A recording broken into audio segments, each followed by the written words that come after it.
చాలా మందికి తెలియంది ఏంటంటే అసలు ఎక్కడ వేస్టేజ్ జరుగుతుంది అనేది ఎవ్వరికి తెలియదు. అసలు ఎక్కడ జరుగుతుంది? అదే అంటున్నా. ఇప్పుడు ఆడిట్ చేసినప్పుడు మా చిన్న ప్రాక్టికల్ లైవ్ ఎగ్జాంపుల్ చెప్తాను కొన్ని. ఓకేనా, ఇప్పుడు ఫ్రిడ్జ్లో కంప్రెసర్ ఆన్ అండ్ ఆఫ్ కావాలి. ఓకేనా, లోపల ఒక సెన్సర్ పనిచేయదు, ఓల్డ్ ఫ్రిడ్జ్ అయిపోయి ఉంటుంది, కంటిన్యూస్గా కన్జ్యూమ్ చేస్తూ ఉంటుంది. అది కంప్రెసర్ అసలు ఆఫే కాదు, అది మనకు తెలియదు. ఓకేనా, డైలీ ఒక స్మాల్ లెస్ దెన్ ఏ యూనిట్ కన్జ్యూమ్ చేయాల్సిన ఫ్రిడ్జ్, ఓకేనా, 1 యూనిట్ 2 యూనిట్ 3 యూనిట్ కన్జ్యూమ్ చేసే కేసెస్లో కూడా మేము చూసినాం. సో ఇప్పుడు అట్లా వేస్టేజ్ అవుతుంది. జస్ట్ లైక్ మనకి ఎట్లా తెలుస్తుంది? మీరు ఆ ఫ్రిడ్జ్ ఎంత కన్జ్యూమ్ చేస్తుందని మీరు ఏదైనా ఒక డివైస్ పెట్టి స్పెసిఫిక్గా చెక్ చేసినప్పుడే మీకు ఆ ఇన్సైట్ వస్తుంది. అట్లా ఎంతమంది చేస్తున్నారు? అక్కడే గ్యాప్ ఉంది అన్నట్టు.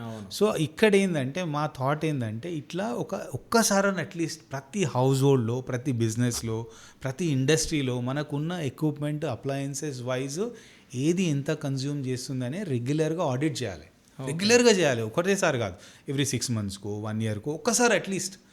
అండ్ మేమేం చేస్తున్నామంటే హోల్ ఐడియా, ఇప్పుడు ఫస్ట్ ఆఫ్ ఆల్ మనం ఏదైతే మానిటర్ చేయలేమో అసలు దాన్ని తెలియలేదు. ఫస్ట్ మీకు కావాలి ఎక్కడ ఏమవుతుందని ప్రాబ్లమ్ తెలిసినాక, ఈ ఫ్రిడ్జ్లో ఈ కంప్రెసర్ పనిచేయట్లేదని తెలిసినప్పుడు ఎన్ని కేసెస్లో స్మాల్ రిపేర్ తోటి మీకు ఆ ఫ్రిడ్జ్ అనేది కన్సంప్షన్ తగ్గిపోయింది. గీజర్స్ ఉన్నాయి, గీజర్స్ కూడా కంటిన్యూస్గా హై కన్జ్యూమ్ అవుతున్నాయి, తెలియదు. ఏసీ దగ్గర కూడా అసలు మనకు తెలియదు. ఇప్పుడు సమ్మర్ రాగానే రేర్గా యూజ్ చేస్తాం, హై బిల్ వస్తుంది అంటే ఎందుకు వస్తుందని ఎందుకు అనలైజ్ చేయం?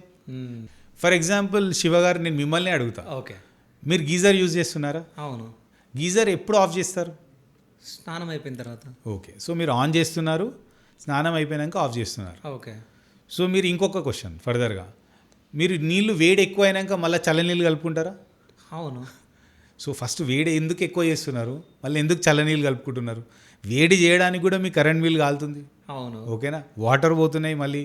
సో మోటార్ టైము, ఆ వాటర్ది హీటింగ్ అన్నీ అవుతున్నాయి, యాడ్ అవుతున్నాయి. దాని తర్వాత ఫర్దర్గా మళ్ళీ చల్లగా చేసుకుంటున్నారు. అవును.